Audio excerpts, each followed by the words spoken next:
भारत के पूर्वोत्तर राज्य मणिपुर फिर से हिंसा की अग्नि में झुलसने लगा है। शनिवार को जिरीबाम में 6 शव बरामद होने की खबर फैलने के बाद कई जिलों, खासकर इम्फाल पूर्व और इम्फाल पश्चिम जिलों में भीड़ ने मंत्रियों, विधायकों और राजनीतिक नेताओं के करीब 2 दर्जन घरों पर हमला किया और साथ ही उसमें तोड़फोड़ कर डाली।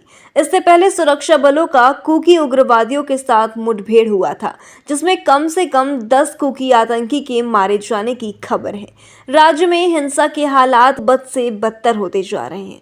राज्य में हिंसा के हालात को लेकर सोमवार सुबह गृह मंत्री अमित शाह अहम बैठक करने वाले हैं। इसमें मणिपुर के आला अधिकारी और गृह मंत्रालय पूर्वोत्तर मामलों की देखरेख कर रहे वरिष्ठ अधिकारी भी शामिल होंगे। गृह मंत्री के इस बैठक का मुख्य उद्देश्य है कि राज्य में शांति बहाली का खाका खींचने पर जोर दिया जाएगा। बताते चले कि मणिपुर पिछले कुछ महीनों से गंभीर जाति हिंसा के दौर से गुजर रहा है। यह संघर्ष मुख्य रूप से मेइतेई और कुकी समुदाय के बीच भूमि अधिकार, आरक्षण, प्रशासनिक नियंत्रण को लेकर है।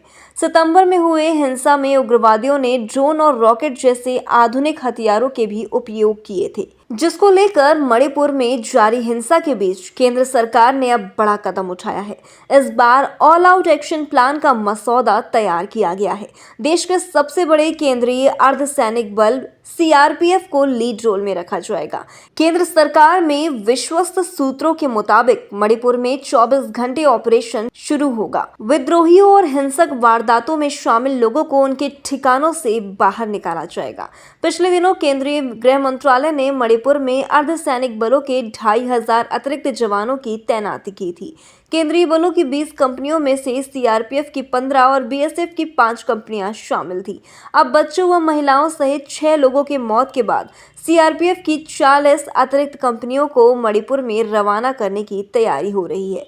इसके बाद सेना, लोकल पुलिस और केंद्रीय अर्धसैनिक बलों के जवानों की संख्या लगभग 1 लाख के पार पहुंच जाएगी। बता दें कि मणिपुर में 7 नवंबर से लेकर अब तक लगभग 20 लोगों की मौत हो चुकी है। राज्य के विभिन्न हिस्सों में हिंसा और आगजनी की वारदात हो रही है। हिंसा में आए लोगों ने मुख्यमंत्री एवं 10 विधायकों के घरों को भी नहीं बख्शा।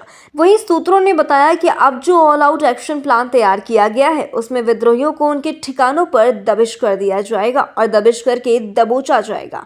इस मामले में केंद्रीय खुफिया एजेंसी की बड़ी मदद ली जा रही है। मणिपुर में कितने सशस्त्र समूह सक्रिय हैं, उनके पास कौन से हथियार हैं, छिपने का ठिकाना और म्यांमार से लगते सीमावर्ती इलाकों में उनकी पहुंच, ये सभी जानकारी जुटा ली गई है। बता दें कि सेना, असम राइफल और सीएपीएफ के जवान बॉर्डर के निकटवर्ती क्षेत्रों में छापेमारी करेंगे।